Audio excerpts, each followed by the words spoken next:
Добрий день, чистовані русини! В ефірі передача «Історична правда русинов». І з вами я, журналістка Олена Копенець-Барта і священник отець Дмитрій Сидор. Добрий день! Вітаю усіх нас, братів, русинів, правдолюбців. Нинішня тема у нас – Мукачівський монастир у судьбі русинського народу. Знаємо, що у кожного народу є свої історичні і духовні святині, культурні святині. Між ними і Грушівський древній монастир, де ще скорше печатали книжки Іван Федоров. Но низька бесіда буде за Мукачівський монастир. Як можемо накурто характеризувати важність цього монастиря в історії карпатських русинов?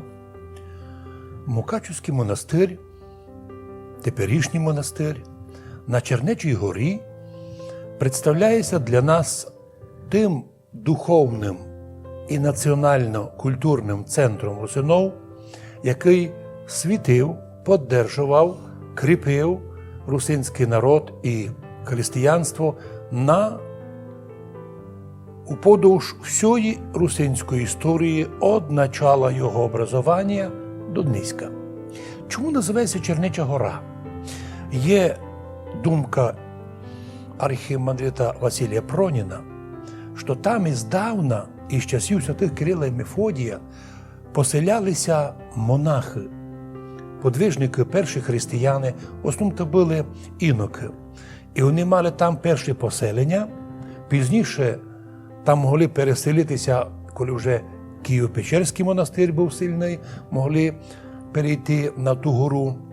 Но важливо розуміти нам, що Мукачево, і особливо центр Ловачка, одно з древніших міст у Європі, де починали обробляти метал. Мало того, де в Європі таких міст знайти. Це одно з древніших міст вообще європейської цивілізації. А ясно, тут кругом були поселення, кругом були производства, то на березі величної ріки Латориця, а в древності вона могла бути у 2 рази більша і, безумовно, повноводна, то там і було удобно поселятися монахам. Сам монастир був образований уже у період Федора Корятовича, руського князя, який прийшов із Подолії, і саме він, якби тих монахів із Чернечої гори, пригласив пуститися ниже і збудував їм перший дерев'яний храм, уже з котрого почалося вже активне, що є для монастирів, іменно стати першим культурним центром. Це є школа, архів, бібліотека, іконописання, книгописання. Ведь до того часу, як наші русини не мали ще книгопечатання, була в нашому народі національна черта така. Кожна сім'я, або кожен церковний чоловік мав за честь велику своєю рукою переписати Євангеліє або мінімально псалтир, бо псалтирю всі читали. А тому у наших людей було в кожній сім'ї по 2, по 3 книжки рукописні. Одна з таких рукописних книжок попалася Василію Проніну у монастирьові, і він, коли увидів, який документ він держить, він його обробив науково, описав його науково і міг підтвердити, що тот чорноголовський апостол міг бути копією самих древніх переводів святих Кирила і Мефодія. Чорноголовський апостол.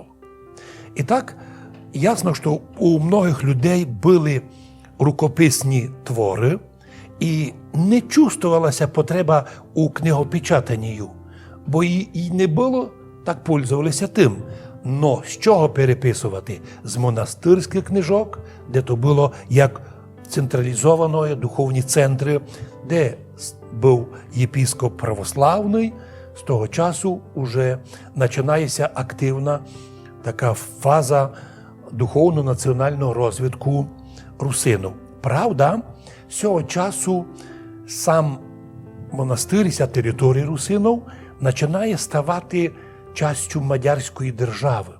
Іменно в 14 віці починають мадяри централізувати свою державу, і з 10-11 віка до 14-го край був в таких свободних условіях. Уже пізніше то була частина держави мадярської, но ніколи в період мадярської історії русинський язик, русинська національність, руська національність ніколи не була заборонена.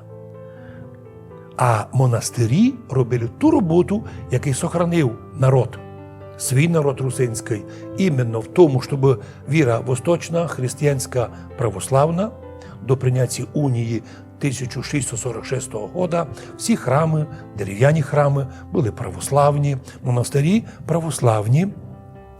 І в цьому отношенні іменно Ловачка, як древній центр такий, центр, де оброблявся метал, а також всі кругом землі, наприклад, те ж саме, де писалося Королівське Євангеліє в будущому, прибережні землі Тиси, це були удобні для життя, плодоносні, плодородні були теплі землі, де було удобно селитися. По многим даним, що в районі іменно Карпатської Руси колись в древності діяв знаменитий великий керівник тих народів, які поселялися на наших землях. І ще один важний момент. Монастирі були як академії, а церковно-приходські школи, тобто при кожному храмі була школа невеличка, де дяк учив читати, писати, читав, дитинка мала знати церковні гласи, бо до церкви всі ходили, співали, апостоли читали. Я, наприклад, пам'ятаю своє дитинство своє, коли у церкві я чекав, коли мені по очереді дозволять у церкві прочитати апостол за всякое прошення. Я його на пам'ять знав, так його добре навчив. І то була велика слава, що у церкві читали молоді хлопці, а много раз були і дівчата апостола, а Євангеліє читав уже священник. А вже самі приходські школи рахувалися як просто начальні школи, де діти отримали перші знання граматики, читання, писання і співа, культурних наших національних співанок, церковних співанок, а вже при академіях, при монастирях, це вже були школи великі. Тамся готовили будущі кадри для монастирів і для священства, духовенства. І так, монастир Мукачівський – це наша велика національна святиня для русинів. І духовна, і культурна. І в тому плані, що до 1646 року, условного года, коли була заключена унія, коли 63 священники підписали унію, нібито підписали, бо того протокола не сохранилося, но по деяким документам сказано, що із Словакії були привезені сюди тоді священники, які були согласні на унію. Один Парфеній був, кажеться, з місних, і туди привезли чужих, підписали, відвезли. Але сама унія дістала силу лем через 100 років вже в період Марії Терезії, коли повсемесно вже була унія, хоча, звісно, православні супротивлялися.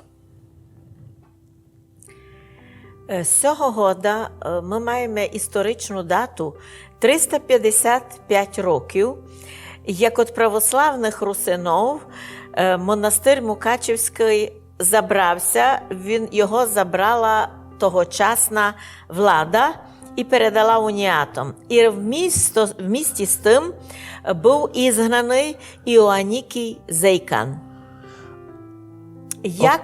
Як ми тепер, що ми можемо тепер оповісти за ті события того часу, уже з теперішнього погляду? Як ото було? З нашої вже точки зору, теперішньої, тогдашня влада в лиці Софії Баторі іменно держава прийняла рішення забрати у православних монастир. Причому силовим методом. Ніякі там не були референдуми, голосування. Православних декілька разів забрали монастир, потім монастир вертали собі православні. Но вже в 1664 році монастир вже окончательно був забраний від православних, а останній наш православний єпископ Іонікій Зейкан перейшов у своє рідне село Вімстичево, де збудував там же православний монастир. Тепер він у Імстичеві греко-католицький монастир. І так, якби перша частина історії православної церкви на Мукачівщині, Мукачівському монастирі, завершилася. Православні перейшли на Мараморщину і оставалися ще в повній силі в горах аж до кінця Австро-Венгрії. Но саме важливе, що іменно державна влада привезла із Словакії священників, коло 60, котрі підписали унію, потім їх відвезли, а до 1000 священників православних унію не прийняли. Пізніше вже державна влада розуміла, Мукачівський монастир – це некий символ православ'я і центр русинської культури, і його, щоб зломити народ і його національне таке дерево, серцевину, треба було ламати релігію. І так монастир забрали. І ще довгий час захищали православні, так ми маємо цілу історію про священника Андрелу Михаїла Росфиговського, котрого за те, що не хотів стати уніатом, то єпископ і тодашня власть заключили в Мукачівський замок, і там його мучили, грожали йому, що йому бороду обстрижуть. Молився, він написав свої книги, де молився Богу, бо лиш не посміхувалися над ним. Но в будь-якому случаю, це був 17 вік, де жесточайше грубими методами боролися держава і тодашня католицька австрійська влада із православними. Так був забраний монастир і був переданий уніатам. Чому уніатам? Бо термін греко-католики появився пізніше, в часи Марії Терезії, коли стало ясно, що слово уніат не церковне, не богословське, уніат як союзник. Він не ніс у собі.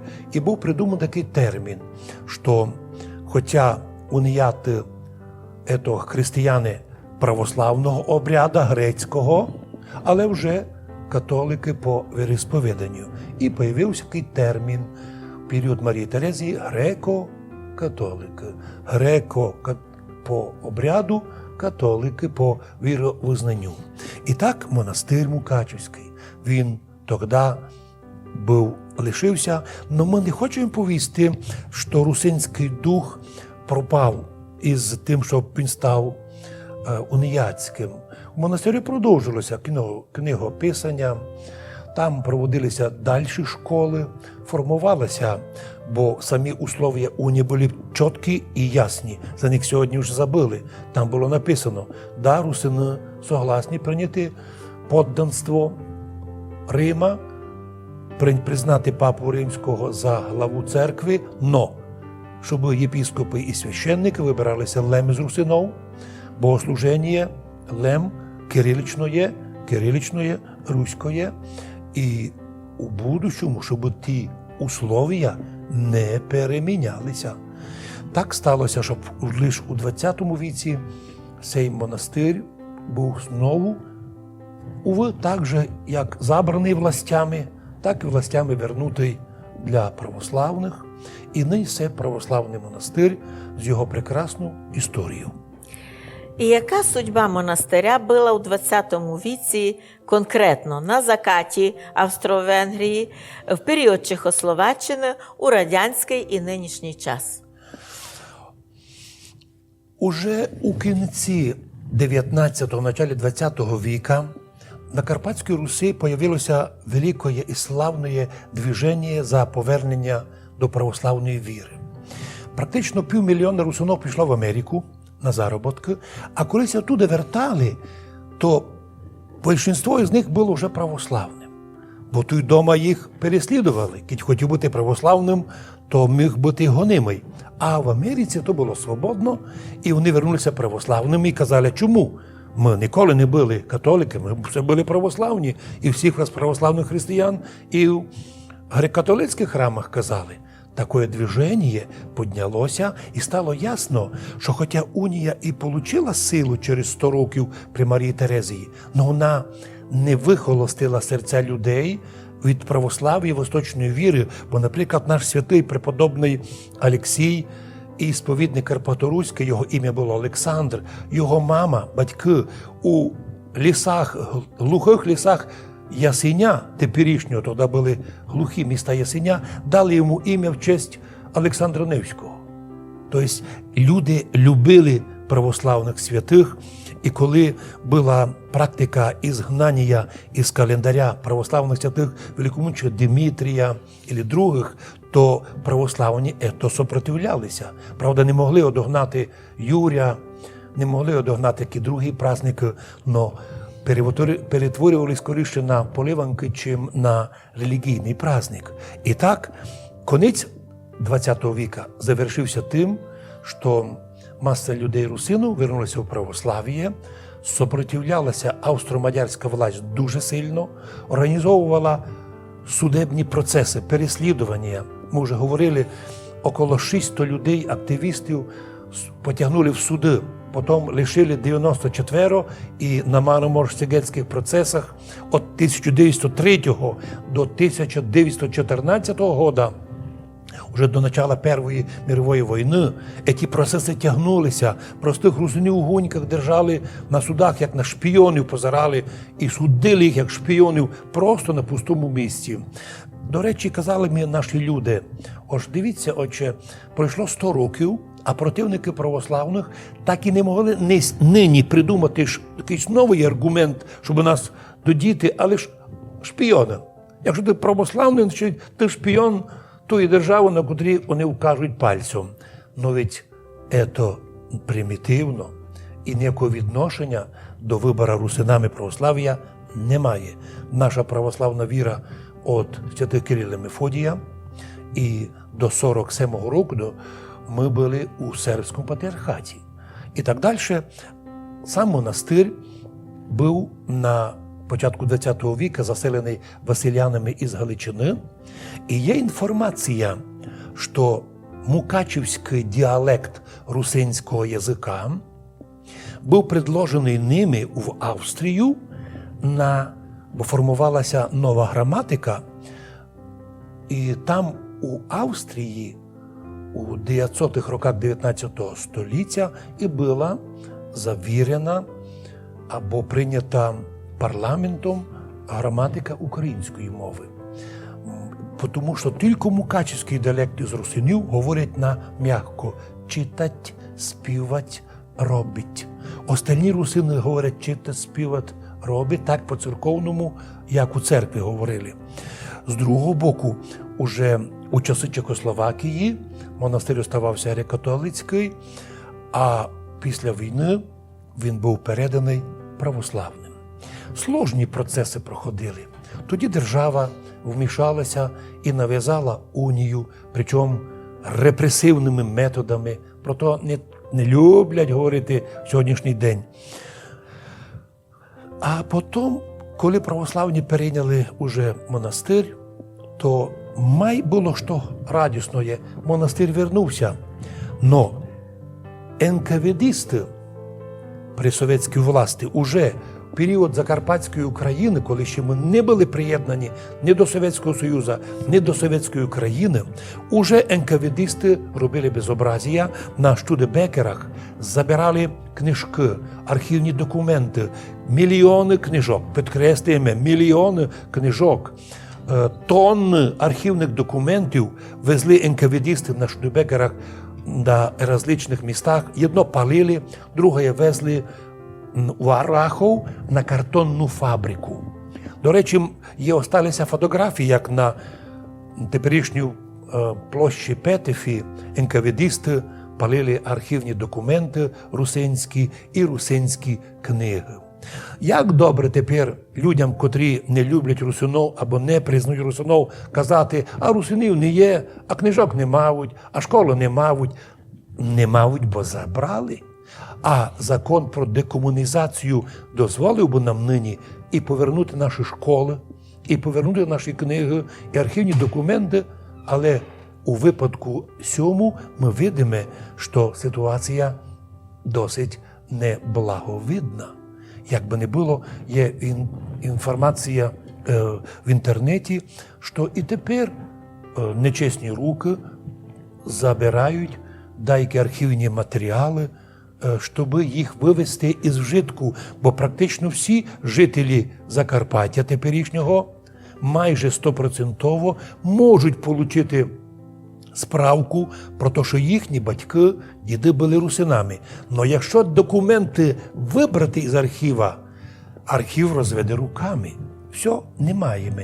А значить, буде проблематично в будущому думати, як таким людям дати такі документи. На щастя наше, архівні документи дублірувалися і пішли в архіви Братислави, Будапешта, Вени, а також, думаю, і в другі центри.